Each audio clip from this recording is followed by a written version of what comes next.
নমস্কার সবাইকে, কেমন আছেন আপনারা সবাই? আশা করি সবাই খুব ভালো আছেন। তো welcome back to my channel. আজ দিয়ে এটা আমার হচ্ছে সেকেন্ড ব্লগ।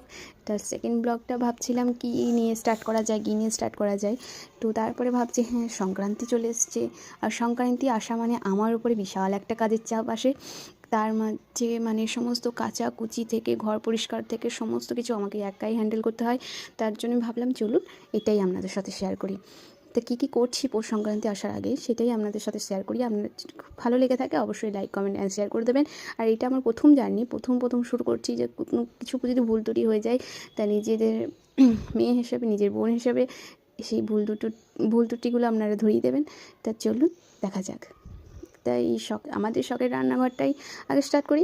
এই রান্নাঘরটা খুব শখের আমাদের, ভাবলাম এই রান্নাঘরটা থেকে শুরু করা যাক। তা দেখে নিন কীভাবে ক্লিন করছি, সমস্ত কিছু নামিয়ে আবার ঝাঁট দিয়ে আবার সমস্ত কিছু গুছিয়ে রাখা। এর মাঝেই ছেলে উঠে গেছে, ছেলেকে আবার উঠিয়ে তাকে ঘুম থেকে উঠিয়ে সমস্ত কিছু ফ্রেশ ট্রেশ করে নিয়ে তাকে খাইয়ে আবার স্টার্ট করেছি ভিডিওটা। দেখুন ক্লিন কেমন হয়েছে, অবশ্যই ভালো লাগলে কমেন্টে জানান। তারপরেই মেয়ে তো আর থাকে না নিচে তো থাকে না, উপরে ছাদে নিয়ে গিয়েছি রোদ পোহানোর জন্য। অনেকক্ষণ খেলাধুলো করার পর মেয়েকে নিয়ে অনেক দুষ্টুমি করেছি, অনেক কিছু। ও একভাবে স্থির কখনোই থাকে না। তারপর ভাবলাম ঠিক আছে, সমস্ত কিছু ওকে ছেড়ে দিলাম, ও এবার নিজের মতো খেলছে। আমি আমার কাপড় চোপড়গুলো সব গুছিয়ে নিচ্ছি। গুছিয়ে নিয়ে যাওয়ার পর এবার নিচে যেতে হবে। চলুন দেখা হচ্ছে কাল নতুন একটা ভিডিও নিয়ে। আজ তবে আসি, ধন্যবাদ।